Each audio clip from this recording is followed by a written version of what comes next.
So in this lesson, in addition to showing you some basic fist postures that we employ in Kung Fu and 7-star praying mantis, we're also going to show you a little bit about how to properly jab and throw punches in terms of the speed that we've already talked about and proper body dynamics, which is very critical to your punching. So we'll show you how to be fast, how to punch properly, how not to injure yourself as you punch. Let's go ahead and get started.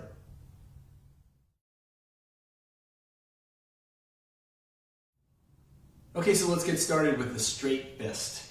This is what we seek in Kung Fu. What's a little different than other arts is there's a lot of tension you see when people are fighting, right? And Kung Fu doesn't believe in that. Kung Fu mixes the hard with the soft and employs relaxation everywhere. And the belief is that speed comes from relaxation, which is definitely true, and then power, it comes from speed. And so the idea is, the philosophy is with punching is that this is a solid object at the end of the punch only. And at that point, the bones in the arm and the hands are lined up, and this is very solid, should be. Okay, so the first thing you should check is make sure you have a very solid punch. People, when they first do this, they tend to have their knuckles maybe rise up or point down, and when that makes contact with a solid object, it's going to hurt you and possibly break the bones in your hand. So it's very important that, and also in terms of delivering maximum damage, that everything be lined up. So the straight punch. Again, Kung Fu philosophy says that this should only be solid at the end of the punch, which means when he's getting ready to punch or he's in his fighting posture, his hands are relaxed. We don't fight like this, okay? Because you're tense and you're stiff. And when you're tense and you're stiff, you're not relaxed, you can't generate speed. So you think about, when you're talking about punching, you really want to think about just reaching out, as you would do if you were to reach out and just put your hand out in the air. Very natural motion, nice and relaxed, because you're not thinking punching. You're thinking, I'm just reaching out and touching, so why would I be tense? It should be no different when you punch. So the body mechanics and the relaxation of that simple motion of doing nothing at all except reaching out into space is what you're going to do with your punching, is what you should do with your punching, except you're going to put something else on the end of it. But your shoulders moving, okay, all of that, reaching out, coming back, shoulders moving naturally, hands right here. Don't change any of that just because all of a sudden you're going to punch. Don't start going like this or whatever you might do. There's a lot of bad habits people will have. Think about that and then just turn it into a punch at the end. Now, why is that important? Because it's faster if you form the fist at the end. So the idea is the fist is formed in the air. Obviously, you want the fist to be formed as it's happening because you don't want to hit with like this hand that's like this. But the idea is to train yourself to punch where the fist appears right at the end. Okay, and that's true of almost everything. I mean, there are no punching attacks that you're going to form early. You shouldn't be, whether it's a hook punch or a crescent fist, other things we're going to show you. That is the general idea here, is that the fist posture is formed on the way out. So here you're just training yourself to be relaxed. This will take time. This will probably not come to you right away. It will greatly improve your speed, however, to do it this way. And if you practice that way from the beginning, it will be much easier than having to retrain. It's much more difficult to retrain things than to do them properly from the get-go. And that's why we work so much with form and technique, and we emphasize that so much.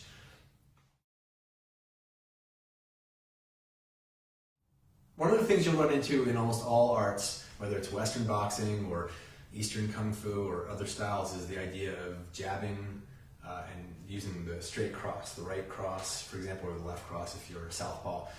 The idea of straight fist attacks, like we're talking about, straight punches off the front hand, which is the jab, and off the rear hand. And so we're going to talk about that in the context of 7-star praying mantis Kung Fu, because we certainly have those attacks and they're fundamental and they're important. It's not all we have, but it really is the ABCs of fighting, right? In terms of your especially with your fist attacks.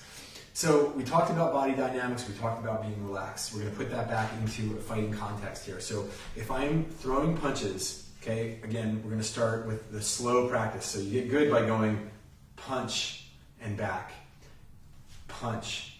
And notice that I'm not holding the fist as I come back. So just like we formed the fist when we went out, we're going to release it as we go back. This is worthy of great practice. Getting to the point, even if you're doing it slowly, punch, back, punch, shoulders out. Look at my shoulders turning here, okay? So I'm getting more distance and I'm also delivering energy. I can't do that if I hold myself stiff and rigid here. So the idea is to punch and come back, punch, come back. Same thing off the rear hand now. Punch, and as this hand is coming back, this hand returns soft to the center, as we say, and this hand is coming out. So it goes 1, this hand relaxes, this hand is forming, and punch. It looks pretty simple, me doing it now, but it can be difficult, again, to train that. So that's what you want. You want to be able to punch and punch, with all of that happening exactly the way that I just showed you. So again, it goes punch, and then as this hand relaxes and comes back to the center, not dropping, that's important too, this hand comes out, and this hand is right in the center. Okay, so that's what we want. And get that down first before you do anything else. Even if you have to go very, very slow, glacially slow, to get that proper, then add speed to it. Because again, it's much more difficult later to go and try to fix this if you develop bad habits. So other bad habits to watch out for on the jab and the cross, you've got the tendency for people to have their hands go whoop. Okay, we don't want that. We want our hands to get back. We're most vulnerable when we're attacking, so we want our hands to come back as quickly as possible. Here's something that you're going to hear over and over again, and it's a thought process that you should have when you're training your punching, and that is the idea of your hands coming back faster than they went out. Okay, well, what is that? Why would you do that? That doesn't even make sense. It's an idea. It's something to drive you towards faster punching. So if you think about my hand as I punch, it's going to come back to me even quicker than it went out. That will actually, what that will cause is your punching to be faster, because you're going to be thinking about that idea. So what happens is people punch and they're kind of like, they don't really think past the punch. So they punch, oh yeah, bring it back, right? And they might not actually have it that exaggerated, but you will see the slow return. Slow return means opportunity for counterattacking and being punched. It increases the vulnerability window with regards to your attack after your attack. So if you think about getting your hand back quick, then you start developing hand speed. This is one of the top secrets to hand speed. In addition to being relaxed, obviously proper posture is thinking this way always. So I can't overemphasize this enough. Hands must come back faster than they went out. Could that apply to other things like kicking and so forth? Oh yeah, definitely. Use that everywhere where you want to be faster, is returning back to you even quicker than it went out. So I want you to think about this always as you're training yourself and training your speed. Again, so we're going to be relaxed and we're going to go punch, punch, punch. Okay, no tension. If you feel yourself getting tense, let it all go and take all the power out. Don't try to be powerful, just try to be fast, because speed is power, right? That's physics. The faster it goes, if it's a solid object, it's more powerful. Very simple. Okay, so we're just employing that principle. Tension equals slower speed equals less force. It's that simple, and that is an underpinning philosophy of Kung Fu in general. So bringing this back to the jab, okay, we've got, practice the jab first, right? Don't get all fancy or anything, just start with a good jab. So we've got punch, punch, punch, punch. Now make sure these punches are coming straight out in front of you here. So we have punch, punch, punch, punch. Okay, if you have somebody to train with, to practice with, make sure you got a nice solid pop on the end of that. You don't want to lock that arm out at the end, so you should not hyperextend your elbow. Okay, you shouldn't be like, and some people are afraid of that, so they hold their punches back. They go punch, and they sort of shortchange the punch, and that's no good.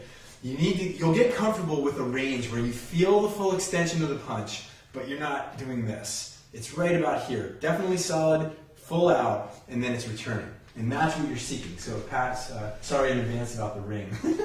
Should never wear jewelry in the studio. Once you got that down, practice on the same target in space. So we're going to go jab, cross in the same place. So we're going to go 1, 2, and back. So be quick and get back to where you started. So don't go 1, 2, and then sort of, oh wait, I got to get back, right? It goes 1, 2, and back. 1, 2, and back. Relaxed. Fist at the end. Fist at the end, turning into that punch, because I want power. This is my power hand, right? Whatever my rear hand is, that's my power shot. So we're going to go 1, 2, but get right back as quick as we can. Okay, basic jab, cross as practicing Kung Fu.